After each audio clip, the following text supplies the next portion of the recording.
जय हिंद बच्चे लोग। आज हम लोग इस वीडियो में समझेंगे शुक्रयान 1 के बारे में, जो कि एक भारत का लॉन्च होने वाला मिशन था 2024 में, जो पोस्टपोन्ड होकर के आगे बढ़ गया है 2031 के लिए।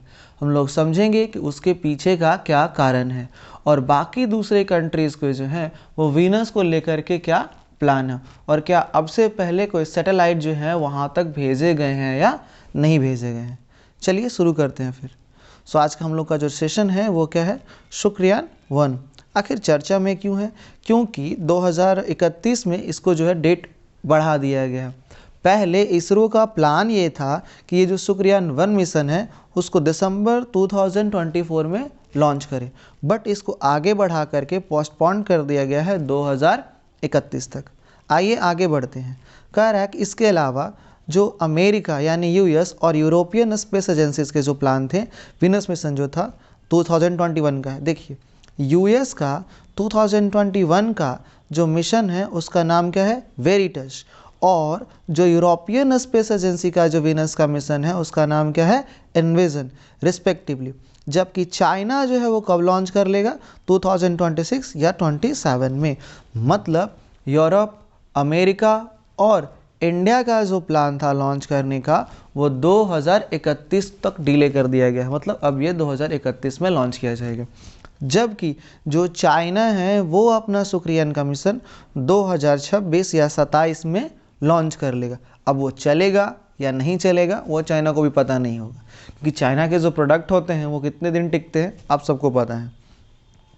आइए आगे अब समझते हैं कि आखिर क्या ऐसा कारण था कि इसको इस मिशन को आगे बढ़ा दिया गया। कह रहा है कि सबसे पहले इसरो का प्लान ये था कि उसको मिड 2023 में जो है उसको लॉन्च किया जाए, बट पैंडमिक के कारण जो है इसको दिसंबर 2024 में आगे बढ़ाया गया। पैंडमिक मतलब बीच में कोरोना सेशन आ गया, जिसके वजह से इसको बढ़ा करके 2024 में किया गया। अब कह रहा है कि 2024 में इसरो के और भी बहुत सारे दूसरे प्लान हैं, जैसे आदित्य L1 है, चंद्रयान 3 है। ये भी जो है इसमें भी डिले हो रहा है। इसमें क्यों डिले हो रहा है भाई?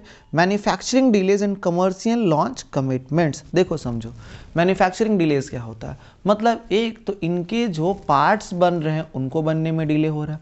दूसरा है launch commitments, commercial launch commitment. Commercial समझिए, मतलब क्या है कि बाकी समय में हम लोगों को क्या करना है, दूसरे देशों के द्वारा लाए गए सैटेलाइट को भी लॉन्च करने हैं।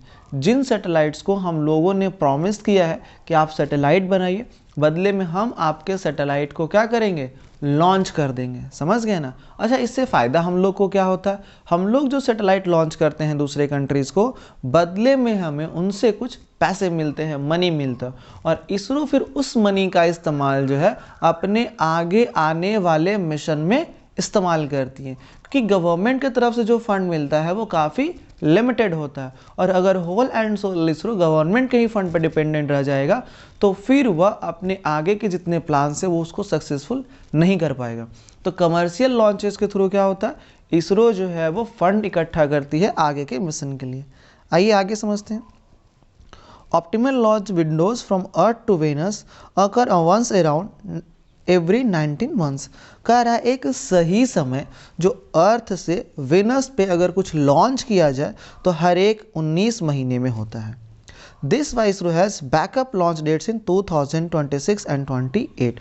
और उस हिसाब से जो इसरो था उसने 2026 और 2028 का प्लान बनाया था। Should it miss the 2024 opportunity. और ऐसा हो सकता है कि इसरो जो है अपना 2024 का जो प्लान है वो मिस कर जाए नहीं, वो 100% मिस ही हो जाएगा। ठीक है ना, क्योंकि 19 महीने का समय होता है। आप 2024 19 महीने जोड़ लीजिए तो क्या होगा, 12 महीने का एक साल होता है, तो हो गया आपका 2024। समझ गए ना? 2024 है, एक साल बढ़ेगा तो 25 हो जाएगा, फिर 7 महीना जोड़ोगे तो ऑलमोस्ट 2026 हो जाएगा। तो वही बोल रहा है कि 2000 बैकअप जो लॉन्च डेट्स रखा है इसरो वो कितना है, 2025-26 है। हम लोग और समझते हैं कि इसमें और क्या क्या बातें पता चला है। ठीक है ना? चलिए नेक्स्ट इसमें कह रहा है but even more optimal Windows which further reduce the amount of fuel required. अच्छा, एक आप लोगों को याद होगा, अगर आप लोगों ने मिशन मंगल देखा होगा तो उसमें क्या किया जाता है, एक कम कर सकते हो रेंज वाले सैटेलाइट से जो है, उससे जो कम रेंज वाले व्हीकल से, कम रेंज वाले रॉकेट से जो है मंगलयान को लॉन्च किया जाता है। क्यों भाई? क्योंकि उस टाइम पे इंडिया के पास इतना फंड नहीं था और इस तरह की टेक्नोलॉजी नहीं थी, इंजन नहीं था कि वो हाई कर सकते हो ना, मतलब हाई ऑर्बिट में उसको भेज सके, काफ़ी दूर भेज सके, है ना। तो जिसकी वजह से क्या किया गया था, एक टाइम ड्यूरेशन का ध्यान रखा गया था कि जिस समय अर्थ और मार्स की जो दूरी होती है वो मिनिमम हो जाती है, घट जाती है, ठीक है ना। तो उसी तरह से यहाँ पे भी कह रहा है कि इससे भी ज़्यादा अच्छा समय कब आता है, देखो अराउंड एवरी 8 ईयर्स, कह रहा है हर एक 8 साल में क्या होता है कि वीनस और अर्थ के बीच का जो डिस्टेंस होता है वो मिनिमम हो जाता है। और अगर उस समय किसी सैटेलाइट को छोड़ा जाए तो वेनस तक पहुँचाने में, वेनस के ऑर्बिट तक पहुँचाने में जो फ्यूल लगता है वो काफ़ी कम लगेगा। और जो खर्च है हम लोगों को भेजने में वो बेसिकली क्या कॉस्टिंग आएगी, अगर हम लोग एक बहुत बड़ा अमाउंट फ्यूल पे स्पेंड कर देंगे तो बाकी जो उसमें सेंसर और कैमरा और टेक्नोलॉजी लगती है उस पर हम लोग स्पेंड नहीं कर पाएंगे। बट अगर हम लोगों ने फ्यूल पे जो स्पेंड हो रहे हैं, फ्यूल पे जो एक्सपेंसेस हैं उसको अगर हम लोग बचा लेते हैं तो बाकी दूसरे चीज़ों पे हम लोग खर्च कर सकते हैं।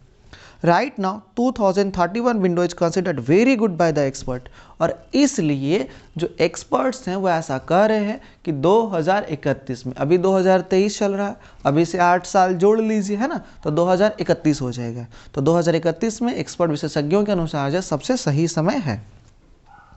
आइए समझते हैं। कह रहा है waiting for formal approval and money, एक डिले होने का यह भी कारण है कि इसरो को पैसे रेज करने में, फंड रेज करने में काफ़ी दिक्कत हो रहा है। Which are required before a spacecraft assembly and testing, पैसे लेना, गवर्नमेंट से अप्रूवल लेना, इसमें भी दिक्कत क्रिएट हो रहा है। बिना इसके लिए जो इसरो है वो कैसे टेस्टिंग कर पाएगा, और बिना टेस्टिंग की वो कैसे उसको लॉन्च कर देगा। जब तक वह खुद ना श्योर हो जाए, हम लोग इतने बिग अमाउंट वाले सैटेलाइट को कैसे हम लोग भेज सकते हैं, रिस्क ले सकते हैं। तो ये भी कारण है कि अप्रूवल एंड मनी, मतलब सहमति और पैसे। अब हम लोग समझते हैं भाई कि आखिर ये शुक्रयान 1 मिशन है क्या। तो कह रहा है कि शुक्रयान 1 जो है an orbiter mission, orbiter mission मतलब क्या होता है, ये शुक्र के ऑर्बिट में यानी विनस के ऑर्बिट में जा कर के घूमेगा और वहाँ से विनस के जो पिक्चर्स हैं वो कलेक्ट करके हमें देगा, और जहाँ जो साइंटिस्ट बैठे होंगे उन पिक्चर्स को स्टडी करके फिर उससे कंक्लूजन निकालेंगे। कह रहा है orbiter mission, its scientific payload currently include a high resolution scientific aperture radar and a ground penetrating radar।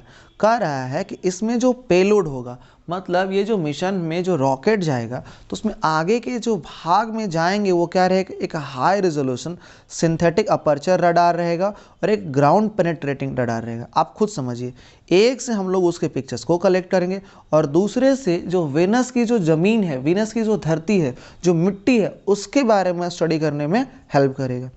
SAR would examine Venus surface despite the clouds around the planet which lowers visibility। SAR बोले तो synthetic aperture radar, ये क्या करेगा, Venus के surface को, मतलब बाहरी सतह जो है उसके बारे में जानकारी इकट्ठा करेगा। इसके बावजूद भी कि ये जो प्लैनेट है बादलों से घिरा हुआ है और इसकी जो विजिबिलिटी है वो काफ़ी कम है, इसके बावजूद जो SAR होगा वो वहाँ के सरफेस को स्टडी करेगा और हमें बताएगा। आज का भी वीडियो हो सकता है थोड़ा लॉन्ग हो जाए, बट हाँ आपको समझ में बहुत सारी चीज़ें आएगी। देखिए कह रहा है it refers to a technique for producing high resolution image, जैसा कि हमने अभी आपको बताया कि ये हाई रेजोल्यूशन इमेजेस को कलेक्ट करेगा वहाँ से और फिर हम लोगों को भेजेगा। चाहे यहाँ तक कि ये जो रडार है ना, वहाँ के बादलों और अंधेरों को भी पेनेट्रेट कर देगा, मतलब कि भेद देगा, और वहाँ से जो इन्फॉर्मेशन होगा वो हमें ला करके देगा। वहाँ से जो डाटा होगा डे और नाइट का वो हमें ला करके देगा, चाहे वो किसी भी समय का हो, किसी भी सीजन का हो। आइए आगे समझते हैं। नेक्स्ट जो हम लोग इसमें समझेंगे दैट इज अबाउट, उसी के बारे में थोड़ा और समझते हैं। कह रहा है कि जो वेनस मिशन है study Venus geological and volcanic activity. वही जियोलॉजिकल मतलब धरती की सतह, वॉल्केनिक एक्टिविटी मतलब जैसे हम लोग भी अगर समझे तो अर्थ में जो चेंजेस आने शुरू हुए थे, आपको पता होना चाहिए कि पहले अर्थ पे भी बहुत सारा वॉल्केनिक एरप्शंस हुआ। उन्हीं वॉल्केनिक एरप्शंस की वजह से आज हिल्स हैं, माउंटेन्स हैं, लैंड है। तो वहाँ पे भी जो वॉल्केनिक एरप्शंस होते हैं, एक्टिविटी होते हैं, उसको अध्ययन किया जाएगा। विंड स्पीड को समझा जाएगा, क्लाउड कवर को समझा जाएगा, और भी दूसरे जो प्लानिटरी जो करेक्टरिस्टिक्स होते हैं कि इलिप्टिकल ऑर्बिट, उसका ऑर्बिट कैसा है, क्या उसमें रोटेशन और रिवॉल्यूशन के जो सिचुएशंस हैं, कंडीशंस हैं, उसको समझा जाएगा। अब कह रहा है कि launched on either GSLV Mk2 और GSLV Mk3। देखिए GSLV क्या होता है, हमारे यहाँ दो तरह के सैटेलाइट व्हीकल, लॉन्चिंग व्हीकल का इस्तेमाल किया जाता है। एक होता है PSLV, एक होता है GSLV। तो GSLV क्या होता है, जियो सैटेलाइट लॉन्चिंग व्हीकल Mk2। ये दो जो है हमारे यहाँ लॉन्चिंग व्हीकल्स हैं जिनका इस्तेमाल हम लोग करते हैं सैटेलाइट्स को हम लोग अपने अर्थ के ऑर्बिट में, अर्थ से बाहर भेजने का काम करते हैं, ठीक है ना। तो इन दोनों में से क्या है, इन दोनों में से किसी एक का इस्तेमाल किया जाएगा। आइए इसमें समझते हैं कि आखिर इसका उद्देश्य क्या है। उद्देश्य बेसिकली बहुत सिंपल है, surface investigation of surface process and shallow sub surface stratigraphy until now no prior observation of the subsurface of Venus has been done।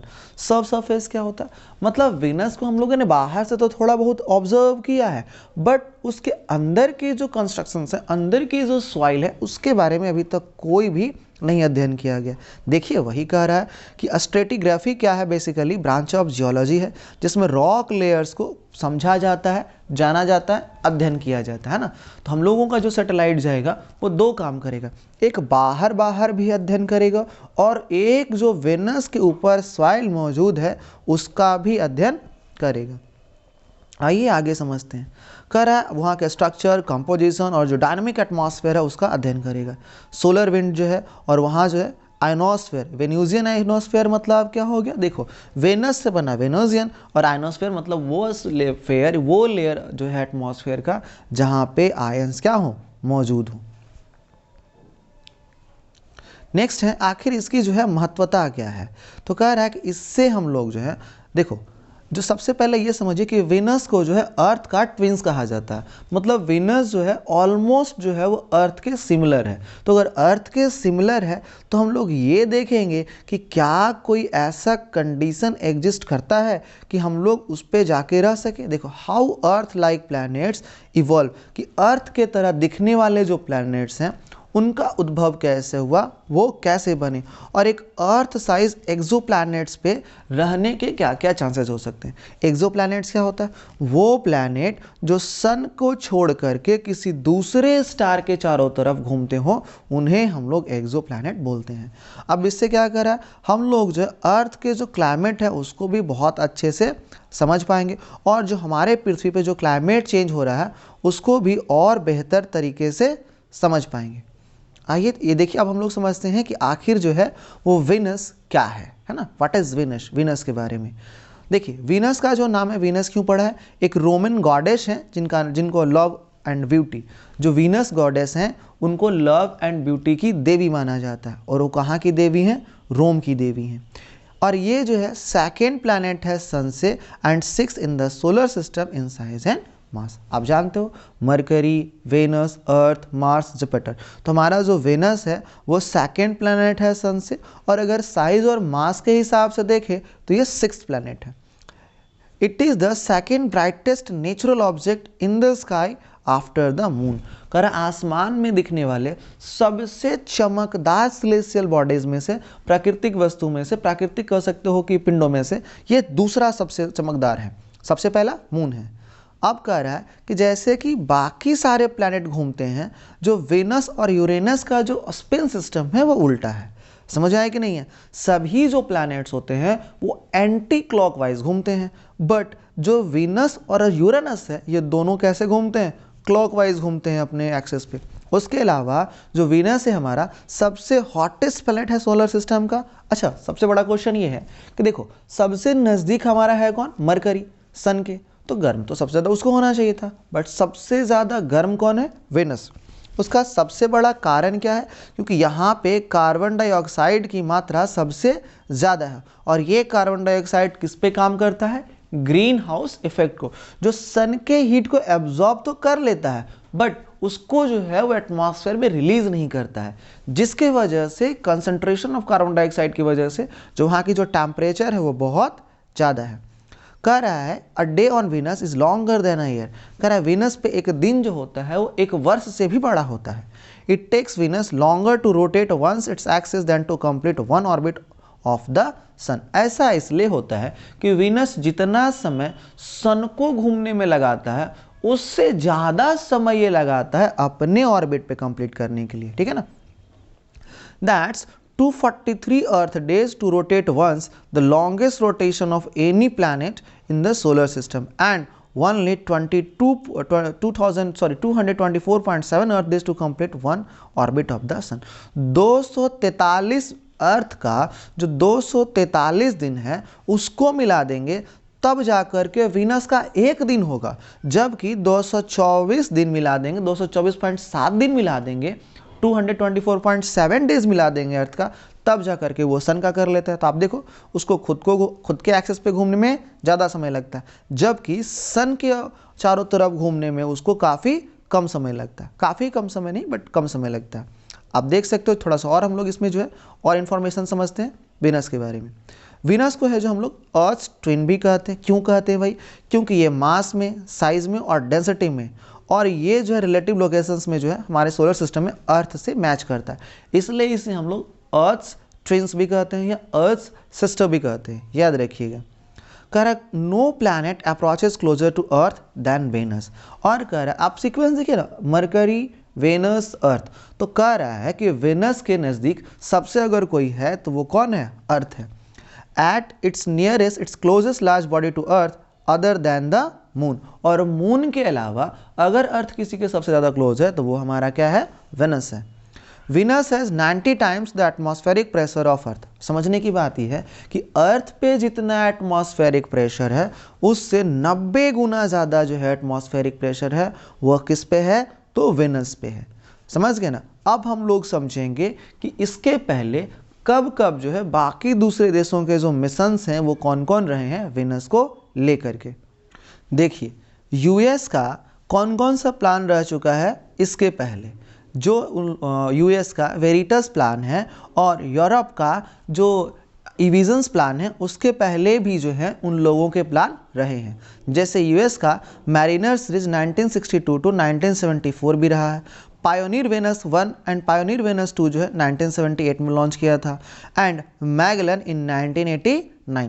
उसके अलावा रसिया के भी बहुत सारे मिशंस रहे हैं जिसका नाम था Venera series of spacecraft 1967 and 1983। 1967 से 1983 इसका वेगास 1 एंड 2 जो है वो 1985 में लॉन्च किया गया था। उसके अलावा जापान का भी जिसका नाम क्या था? अकात्सुकी, जो कि 2015 में लॉन्च किया गया था। और यूरोप का कौन सा था? Venus Express in 2005। तो ये कुछ कंट्रीज़ के जो हैं वेनस मिशंस रह चुके हैं। आई होप आप बच्चों को जो है बहुत सारे इन्फॉर्मेशन मिले होंगे वेनस के बारे में। आप लोग आई होप अगर फिर भी आप बच्चों को कोई डाउट बच जाए तो आप जो है कोई भी क्वेश्चंस पूछ सकते हो। मिलते हैं आप लोगों से अगले सेशन में, जहां हम लोग समझेंगे कि कौन सी पृथ्वी के किस देश में जो है सबसे रेयर एलिमेंट को पाया गया है। ठीक है ना। इसकी जानकारी हम लोग अगले क्लास में लेंगे। तब तक आप सारे बच्चे